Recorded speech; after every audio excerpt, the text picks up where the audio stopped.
ஸ்ரீ சங்கரா TV நேயர்களுக்கு வணக்கம். சுபதினம் நிகழ்ச்சியில் அனைவரையும் சந்திக்கிறதுல மிகவும் மகிழ்ச்சி. இன்னைக்கு பிப்ரவரி மாதம் 28 சனிக்கிழமை. இந்த நாளுக்கான 12 ராசிக்கும் பலன் மற்றும் பரிகாரத்தை பார்க்கலாம். அதைத் தொடர்ந்து நமக்கு ஒரு அழகான கேள்வியும் உண்டு. ஸோ இன்னைக்கு நம்ம end of February, the last day of பிப்ரவரியில இருக்கோம். வருஷம் பிறந்து 2 மாசம் எப்படி ஓடினது அப்படின்னே தெரியல. பட் ஸ்டில் இந்த கிரக நிலைகளினுடைய அமைப்புல பாத்தீங்கன்னா யாருக்குமே ஒரு மன நிம்மதி இல்லாத ஒரு நிலையில தான் இருக்காங்க. பொதுவா நம்ம நாடுன்னு இல்ல, உலக அளவுல பார்த்தாலே ஏன்னா கிரக நிலைகளினுடைய அமைப்பும் அப்படித்தான் இருக்கு. ஸோ இன்னைக்கு பார்த்தீங்கன்னா, சந்திரன் கடக ராசியில சஞ்சாரம் செய்கிறார். ஒரு காலசர்ப்ப தோஷ நிலையில தான் கிரக நிலைகளும் அமைஞ்சிருக்கு. இந்த நாள் எப்படி இருக்கு 12 ராசிக்கும்ங்கிறத நம்ம பார்க்கலாம். மேஷராசி நேயர்களுக்கு இன்று சந்திரன் 4ஆம் இடத்தில் சஞ்சாரம் செய்கிறார். கடகராசியில் இருக்கக்கூடிய சந்திரனின் சஞ்சாரம் இன்று மேஷராசி அன்பர்களுக்கு வீடு வாங்குவது, விற்பது இது போன்ற விவகாரங்களில் இன்று ஸ்திரமாக முடிவெடுக்கலாம்.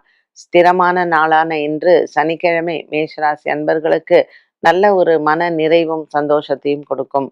இன்று விநாயகர் மற்றும் ஆஞ்சநேயரை வணங்கலாம். ரிஷபராசி அன்பர்கள் ரிஷபராசி அன்பர்களுக்கு இன்னைக்கு நிறைய கமிட்மெண்ட் இருக்கும். இந்த கமிட்மெண்ட் எல்லாம் எப்படி முடிக்கிறது அப்படிங்கிற ஒரு தவிப்பும் கூடவே இருக்கும் இல்லையா? ஸோ வேலை நிறைய இருக்கும். வேலைக்கான நேரம் பார்த்தீங்கன்னா குறைவாக இருக்கும். இதை எப்படி அட்ஜஸ்ட் பண்றது, இந்த நாளை நம்ம எப்படி எடுத்துட்டு போறது அப்படிங்கிறது நீங்க தான் முடிவு பண்ணிக்கணும். ரிஷபராசி நேயர்களுக்கு ரொம்ப விறுவிறுப்பான ஒரு நாளாக அமைய போகுது. இன்னைக்கு நீங்க வணங்க வேண்டிய தெய்வம் அப்படின்னு பார்த்தா நரசிம்ம பெருமானையும் மற்றும் சக்கரத்தாழ்வாரையும் வணங்கலாம். உடல் பலம் மனபலம் தேவை. மிதுன ராசி நேயர்களுக்கு இன்று ரொம்ப ஒரு சுறுசுறுப்பான நாளாக இருக்கும். ஒரு சில விஷயங்கள்ல ஒரு சின்ன பயம் மனசுல போகும். பட் இருந்தாலும் புனர்பூச நட்சத்திரக்காரர்களுக்கு இன்னைக்கு எதிர்பாராத பணவரவு மனதிற்கு அமைதியும் சந்தோஷத்தையும் கொடுக்கும். 2ஆம் இடத்துல இருக்கக்கூடிய சந்திரன் தனகாரகன் தனஸ்தானத்தில் அமர்ந்திருப்பது மனதிற்கு நல்ல ஒரு ஆறுதலான நாளாகவே அமைகிறது. மிதுன ராசி நேயர்களுக்கு இந்த நாள் நல்ல ஒரு பல கனவுகள் நிறைவேறக்கூடியதாகவே அமையும்.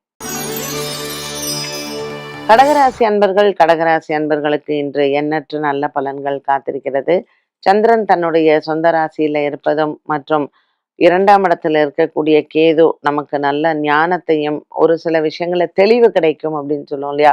ஸோ மனதில் இருக்கக்கூடிய குழப்பங்களுக்கு தெளிவு கிடைக்கும். யார் யாரெல்லாம் உங்களுக்கு பகையாக இருந்தார்களோ அவர்களிடத்தில் உங்களுக்கு நல்ல ஒரு மதிப்பும் மரியாதையும் உயரக்கூடிய நாளாகவும் அமையும்.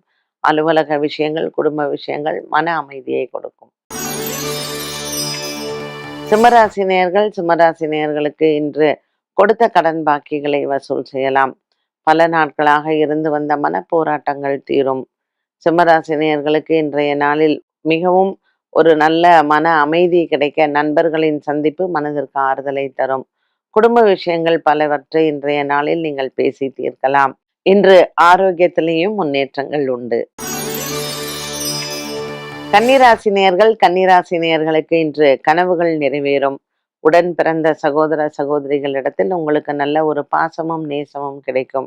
இன்று பல நாட்களாக இருந்து வந்த ஒரு மன போராட்டம் தீரும். அலுவலக விஷயத்தில் இருந்து வந்த கஷ்டங்களிலிருந்து நீங்கள் வெளிவரலாம். துலாம் ராசி நேயர்களுக்கு இன்று நாள் முழுவதுமே நல்ல ஒரு உற்சாகமான நாளாக இருக்கும். பாக்கியத்தில் அமைந்திருக்கக்கூடிய குரு பகவான் உங்களுக்கு மனதிற்கு ஆறுதலை தருவார். சுவாதி மற்றும் விசாக நட்சத்திரக்காரர்களுக்கு நல்ல ஒரு மனதில் சந்தோஷத்தை தரக்கூடிய நாளாக இருக்கும். இன்றைய நாளில் உங்களுக்கு பல காலமாக இருந்து வந்த மன பாரங்களும் குறையும். விருச்சிக ராசி நேயர்களுக்கு இன்று கனவுகள் நிறைவேறக்கூடிய நாளாக இருக்கும். இன்று பல மாதங்களாக இருந்து வந்த மன பாரங்கள் குறையும். கேட்டை நட்சத்திரக்காரர்களுக்கு இன்று பகல் நேரம் வரைக்கும் சந்திராசிரமமாக இருக்கும். மாலை நேரத்தில் நல்ல ஒரு மன நிறைவு உண்டு.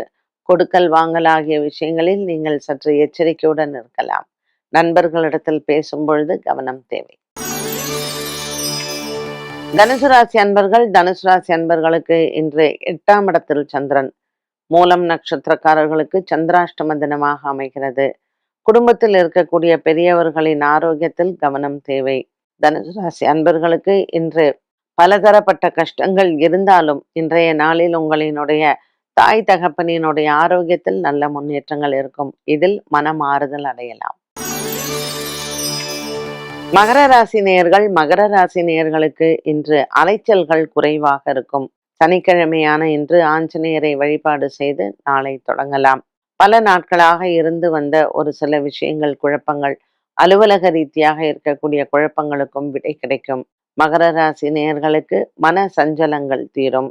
2ஆம் இடத்தில் இருக்கக்கூடிய கிரக சஞ்சாரங்கள் தனஸ்தானத்தை அதிகரிக்கும். மகர ராசி நேயர்கள் இன்று சனிக்கிழமை அவசியம் விநாயகர் மற்றும் ஆஞ்சநேயரை வணங்க குடும்பத்தில் இருக்கக்கூடிய ஒரு சில விஷயங்கள், தடங்கல்கள் நிவர்த்தியாகும். கும்பராசினியர்களுக்கு குடும்ப குழப்பங்கள் தீரும். உடன் பிறந்த சகோதர சகோதரிகளால் இன்று உங்களுக்கு லாபங்கள் ஏற்படும். இன்று கும்பராசி அன்பர்களுக்கு பல நாட்களாக இருந்து வந்த மன போராட்டம் தீரும். எடுத்துக்கொண்ட முயற்சிகள் அனைத்தும் வெற்றி அடையும். மீனராசினியர்களுக்கு இன்று பூர்வ புண்ணிய பலங்கள் அதிகரிக்கும். புதிய தொடக்கங்கள், புதிய வியாபார தொடக்கங்கள் மனதிற்கு ஆறுதலையும் சந்தோஷத்தையும் கொடுக்கும். மீனராசி அன்பர்களுக்கு இன்றைய நாளில் எண்ணங்கள் நிறைவேறக்கூடிய நாளாகவும் அமைகிறது. பல நாட்களாக இருந்து வந்த ஒரு சில விஷயங்கள் இன்று கைகூடும். 12 ராசிகளுக்கும் உண்டான பலன் மற்றும் பரிகாரத்தை பார்த்தோம். இந்த நாளுக்கான கேள்வியை பார்க்கலாம். புனர்பூச நட்சத்திரத்தில் பிறந்தவர்கள் வணங்க வேண்டிய ஆலயம் எது? எந்த நாட்களில் அவர்கள் வணங்க வேண்டும்? புனர்பூசம் நட்சத்திரக்காரர்களுக்கு பாத்தீங்கன்னா, நம்ம வேலூர் பக்கத்துல இருக்கக்கூடிய வாணியம்பாடியில அதிதீஸ்வரர் ஆலயம், இது ரொம்ப ஃபேமஸான ஒரு சிவன் டெம்பிள். ரொம்ப புராண காலத்தான ஒரு சிவன் ஆலயம் இது. அவசியம் புனர்பூச நட்சத்திரத்தன்னைக்கு இந்த அதிதீஸ்வரரை சென்று வணங்கினால், மிதுனம் கடகம் 2 ராசியில இருக்கக்கூடிய புனர்பூச நட்சத்திரத்திற்கும் இந்த தெய்வம் ரொம்ப வரப்பிரசாதி அப்படின்னே சொல்லலாம். ஸோ உங்களுக்கு என்ன மனக்குறைகள் இருக்கோ இந்த நட்சத்திரத்தன்று சென்று இந்த வாணியம்பாடிக்கு பக்கத்துல அதிதீஸ்வரரை வணங்கலாம். இங்க போறவங்க அதுக்கு பக்கத்துல அப்படியே படவேடும் போவாங்க புனர்பூச நட்சத்திரக்காரர்கள். ஸோ இந்த ஆலயம் போயிட்டு நீங்க படவேடு போய் அங்கேயும் அந்த ரேணுகாம்பால தரிசனம் பண்ணிட்டு வர்றது புனர்பூச நட்சத்திரக்காரர்களுக்கு ரொம்ப விசேஷம். என்ன நேயர்களே, இன்றைய சுபதினம் நிகழ்ச்சி மிகவும் பயனுள்ளதாக அமைந்திருக்கும். மீண்டும் சந்திக்கும் வரை நன்றி, வணக்கம்.